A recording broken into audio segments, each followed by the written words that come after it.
अरे यार जो मर गया उसको जाने दो ना, उसको काली जिंदा करने के चक्कर में है। सर हम आज तक बेहोश नहीं हुए। यार बेहोश तो हम भी आज तक नहीं हुए, हमको पता नहीं। तो चलो चक्कर कैसे आता है हमको आज तक पता ही नहीं है। हाँ ये चक्कर आना, कोमा में चले जाना, बेहोश हो जाना, ये सब शादी बाद होगा। जब मेरी शादी हो जाएगी तो हमको भी चक्कर आएगा, हेडेक होगा, कोमा में जाएंगे, बेहोश होंगे। आप देखिएगा फौज वगैरह में या फिर कहीं पे भी देखेंगे हेड शॉट मारा जाता है। अगर हम ऐसे खड़े हैं और एक गोली यहाँ आके लगेगी ना, इतना आराम से मरता है आदमी ना। मतलब फौज वगैरह को क्या सिखाया जाता है, ब्रेन डेड करो। अगर आप ब्रेन डेड करेंगे सारा एमसीबी खत्म। तो जब इंसान का ब्रेन जिंदा रहता है तो उसे दोबारा जिंदा किया जा सकता है। रसिया में इस पर ये रिसर्च चल रहा है, 2050 तक में वो मरने के बाद इंसान को 10 मिनट के लिए फिर जिंदा कर देंगे। ये बताइए बाबू, ब्रेन के बाहर एक कवर होती है, ब्रेन को जो ब्रेन जो होता है एक झिल्ली में बंद होता है। किसमें बंद होता है? एक झिल्ली, एक पतली झिल्ली में अंदर बंद रहता है। उस झिल्ली को क्या कहते हैं? उस झिल्ली को हम कहते हैं, उस झिल्ली को मेनिंजाइटिस कहते हैं। और जब उस पर चोट लग जाता है या इन्फेक्शन हो जाता है तो उससे एक बीमारी हो जाती है जिसे हम मेनिंजाइटिस कहते हैं, जिसे हम क्या कहते हैं? मेनिंजाइटिस कहते हैं। चलिए बाबू थोड़ा सा आगे समझते हैं हम लोग ब्रेन के बारे में। ब्रेन जो होता है वो किससे बना होता है? न्यूरॉन सेल से। किससे बना होता है? न्यूरॉन सेल से। इस ससुर न्यूरॉन सेल की संख्या बड़ी भयानक होती है, लगभग 100 मिलियन होती है। कितनी होती है? 100 मिलियंस होती है। इतना भयानक होता है कि आप ब्रेन में टूट टट गया तो जोड़ नहीं सकते। सबसे पहला इसमें तो किसी भी तरह का कोशिका विभाजन नहीं होता है। दूसरा, ये सबसे लंबी कोशिका है, जब से ब्रेन बना उस टाइप का, बस वो बड़ा हो जाता है, वो टूट के नया नहीं बन पाता है। ध्यान से समझिए, जब हम छोटे रहते हैं तो ब्रेन हम लोग का वही 400 ग्राम का रहता है, 300 से 400 ग्राम का। वो न्यूरॉन सेल बड़े हो जाते हैं बट टूट कर रीजनरेट नहीं हो पाते। हमारी कोशिकाएं क्या होती हैं? टूटेंगी फिर रीजनरेट हो जाएंगी। ब्रेन में ऐसा नहीं है, वही चीज बड़ा होकर रीजनरेट हो जाता है, मतलब बड़ा रीजनरेट नहीं हो पाता है। किसी को तो कोई दिक्कत नहीं। आगे बढ़े। 100 मिलियन होती है। आप बताइए तो इसमें सिग्नल पहुंचाने के लिए किसकी जरूरत होती है? सबको पता है कि सोडियम की जरूरत होती है सिग्नल पहुंचाने के लिए। ये क्या कहलाता है? ब्रेन का ये एक्सॉन कहलाता है। क्या कहलाएगा? ये एक्सॉन।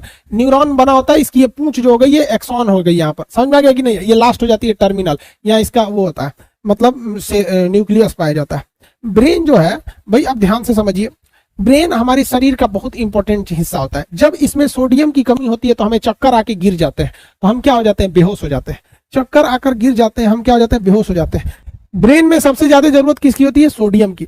इंसान 3 तरह से मरता है, एक उसकी फिजिकल डेथ होती है, एक ब्रेन डेड होता है और एक बायोलॉजिकल डेड होता है। चलिए बहुत ध्यान से समझिए।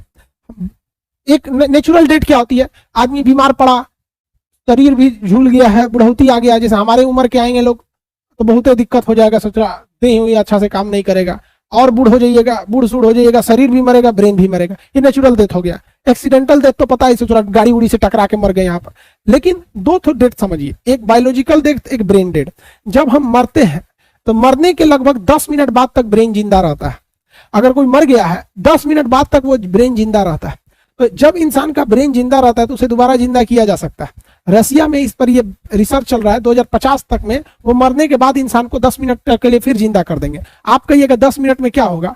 भैया एक चीज देखिए, जब नया नया मोबाइल का आविष्कार हुआ था ना तो मैसेज भेजते थे गुड मॉर्निंग, 1 रुपया कट जाता था। धीरे धीरे अपडेट करके आज वीडियो कॉल पे आ गए ना, तो बस ससुरा एक बार जिंदा करने देखिए, इस ससुरे परदादा को ना जिंदा करके ला देंगे, तब कहिएगा बहुत खचरा हो गया इसमें आजकल का वैज्ञानिक। अरे यार जो मर गया उसको जाने दो ना, उसको काली जिंदा करने के चक्कर में है। हाँ अब कोई यंग है, हालांकि ये काफी कारगर साबित हो जाएगा। मान के चलिए अगर ये रिसर्च सक्सेस हो जाता है तो कोई नौजवान आदमी मरा है जो घर का एक अकलौता कमाने वाला है, ये सब चीजें उसको बचाया जैसा। लेकिन बुढ़ऊ बाबा लोग को जाने दो भाई, पृथ्वी दिक्कत हो जाएगी। ठीक है, देखिए कितने मरने के कितने मिनट तक? लगभग 10 मिनट तक, 8-10 मिनट तक ये ब्रेन जिंदा रहता है। अब एक होती है बायोलॉजिकल डेथ। कभी कभी ब्रेन जो होता है ना, ये कभी रेस्ट नहीं करता है, लेकिन कभी कभी ये रेस्ट में चला जाता है ना तो हमारा शरीर काम ही नहीं करता है। यहीं से मेन सप्लाई आ रही थी एमसीबी की, एमसीबी गिर गया। तो कभी कभी घर में लाइट रहता है लेकिन एमसीबी गिरा दीजिएगा तो ना पंखा चलेगा ना कुछ चलेगा। वही तो ब्रेन क्या है? हमारे शरीर का एमसीबी बॉक्स है, फ्यूज गिरा दीजिए तो वही हो जाता है बायोलॉजिकल डेथ। फ्यूज गिर गया, अब वो कोमा में चल गया है। बेहोशी और कोमा में अंतर यही होता है कि बेहोशी थोड़ी देर के लिए होता है, पानी उनी मारिए, जूता सुंघाइए, नाक उक दाबिए तो सब ससुरा उठ जाता है। समझ में आ गया कि नहीं आ गया? कुछ ना देहात में झूठे बेहोश होने का नाटक करता है। झगड़ा लड़ाई होगा, महिला सबको देखिएगा ना, झूठे बेहोश हो जाएंगे। उस वाला नहीं, जब आप बेहोश होइएगा तो उस स्थिति में जब आपको उठा लिया जाता है तो उसे कहते हैं हम लोग कौन सा डेथ? Biological death. कौन डेथ? Biological death. एक होता है ब्रेन डेड, शरीर जिंदा रहती है, अचानक ब्रेन पे चोट लगेगा, ब्रेन डेड हो जाएगा, खड़े खड़े मर जाएंगे लोग। सबसे खतरनाक होता है ब्रेन डेड। सबसे खतरनाक कौन डेड होता है? Brain dead. सर हम आज तक बेहोश नहीं हुए। यार बेहोश तो हम भी आज तक नहीं हुए, हमको पता नहीं। तो चलो चक्कर कैसे आता है हमको आज तक पता ही नहीं है, ताकि लोगों को प्रैक्टिकल समझा सके। चक्कर कैसे आता होगा हमको समझे में नहीं आता, आता कैसे? मतलब वो ऐसे जानबूझ के चक्कर लाना पड़ता है, ऐसे घुमरिया खेल के, ऐसे ऑटोमेटिक से हम कोई भी नहीं करता है। हाँ, ये चक्कर आना, कोमा में चले जाना, बेहोश हो जाना, ये सब शादी बाद होगा। जब मेरी शादी हो जाएगी तो हमको भी चक्कर आएगा, हेडेक होगा, कोमा में जाएंगे, बेहोश होंगे। तो उस वक्त हम आपको प्रैक्टिकली समझाएंगे। अभी हम आपको थ्योरेटिकली समझा रहे हैं, practically I have no idea कि कोमा में कैसे जाया जाता है। ठीक है, शादी बाद हम वो भी आपको समझा देंगे। स्टूडियो में बेहोश कर देगी। तो आते देखो, ब्रेन डेड क्या होता है कि जब आपका ब्रेन डैमेज हो जाए, पूरी तरह से ब्रेन परमानेंट डैमेज हो जाए, तो उसे कहते हैं ब्रेन डेड। फिर आपका शरीर कुछ नहीं काम करेगा। आप देखिएगा फौज वगैरह में या फिर कहीं पे भी देखिए हेड शॉट मारा जाता है। अगर हम ऐसे खड़े हैं और एक गोली यहां आके लगेगी ना, इतना आराम से मरता है आदमी ना, जिसके ब्रेन पे दिमाग पे लगेगा ना, इतना आराम से मरेगा, हल्ला उल्ला कुछ नहीं करेगा ना, शरीर तड़फड़ाएगा ना कुछ, आए धड़ाक से मारे एक गोली, बस मर गया।